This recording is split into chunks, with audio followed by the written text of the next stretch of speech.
In this video, I'm going to replace the hydraulic clutch line going from the main cylinder down to the slave cylinder.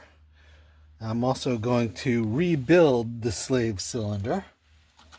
I've got a rebuild kit here.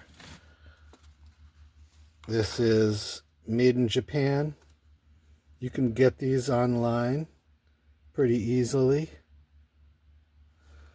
And I took the seats off.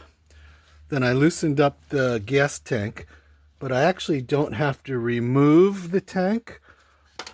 I left the gas hoses attached, and I just lifted it up and placed a cardboard box under it. And now I can get to the line.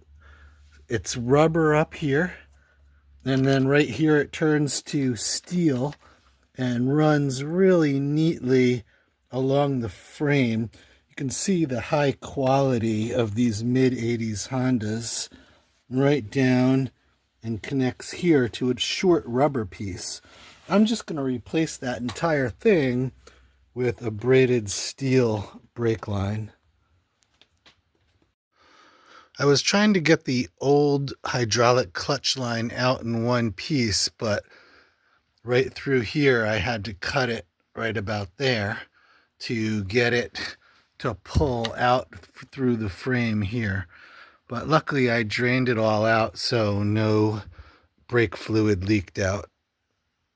Okay, so I slid the new hydraulic line through this way, right here behind the frame, and right to here. Now I'm going to put this little rubber grommet on now, and that goes right here, so this metal thing can push closed on here without crimping the line. So I've got the rubber grommet on in the right spot there. Then I just feed the line up and come right out there, and then it just pivots around right into place. So I'm going to reuse these old banjo bolts, and I noticed there's a little bit of rust on there in the threads, so I'm going to take that off with a steel brush. These banjo bolts have a soft brass washer on either side, and they like to be seated.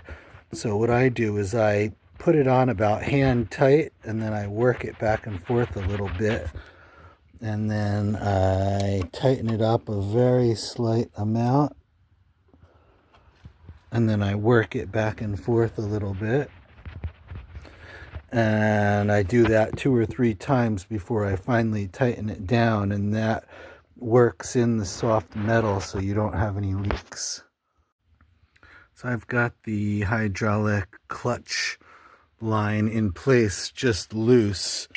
I am now going to rebuild the slave cylinder, and then I'll put some cable ties on and get that exactly where I want it. With this slave cylinder, there's 3 Allen head bolts, and I like to use this type of Allen key.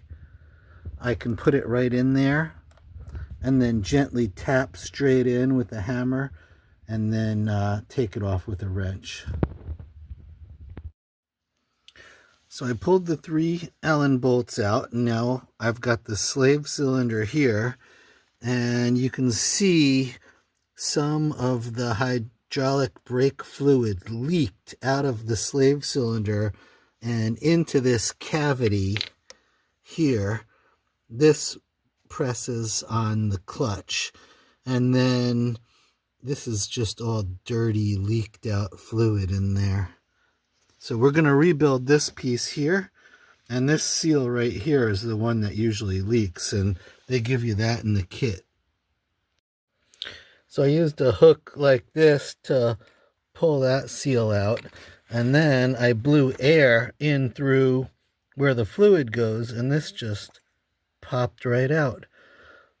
Now I can just clean it up and replace all the seals with the new ones. So I've cleaned out the slave cylinder and I just want to polish up the walls. You can use a really fine sandpaper like a 2000 grit. I don't have any of that, so I just have a little dab of a polishing compound like you would just use on a car, and I'm just going to go around and clean up the walls of this cylinder. Okay, so I didn't get all the staining out, but when I put my finger in there and feel it, it's just perfectly smooth, so that's good enough. Before you pull all the old seals off, make a note of the direction that you put it back on. I put a little bit of grease right inside the part that pushes against the clutch rod. I used a disc brake grease, but it really doesn't matter what you use. I use brake fluid as a lubricant on these rubber seals. I don't use any other type of oil or grease on the rubber seal that goes inside the slave cylinder.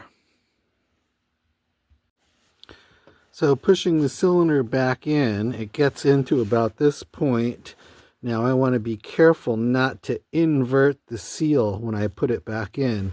So I have this really cleaned off smooth surface, and I'm just going to gently push and work it around as I push it in easy. So it just popped right into place. So I've got the 3 bolts snugged down here on the slave cylinder, the line snugged down and tight. Then I've got this clutch fluid line into place and crimped there. And here's the little bit of a slack up here. Now, a bunch of people wonder about these stock master cylinders, and when you put aftermarket bars on, they have a real steep angle. That's okay, because where the bottom is still straight down on the bottom. So now I'm going to fill that with fluid and pump it down through. So there's many ways to fill the slave cylinder with brake fluid. I use a vacuum tank like this, which is just a universal. I think a lot of people use it for sucking transmission fluid out, and I connect it with a rubber line directly onto the bleeder valve with a little zip tie, and that goes on nice and tight like that. And you loosen the bleeder valve, you fill up the master cylinder reservoir, then you crack open the valve just a little bit on your vacuum tank after you pump it up with the vacuum, just until you hear a gentle hiss from the vacuum, and then you loosen up your bleeder valve just a little bit, and you come up to the top and you'll see the fluid slowly suck down in the reservoir. Keep pouring it in a little bit at a time as it sucks down, and when you see the fluid coming out into the hose, then you close the bleeder valve, and then you just bleed it normally, manually from there.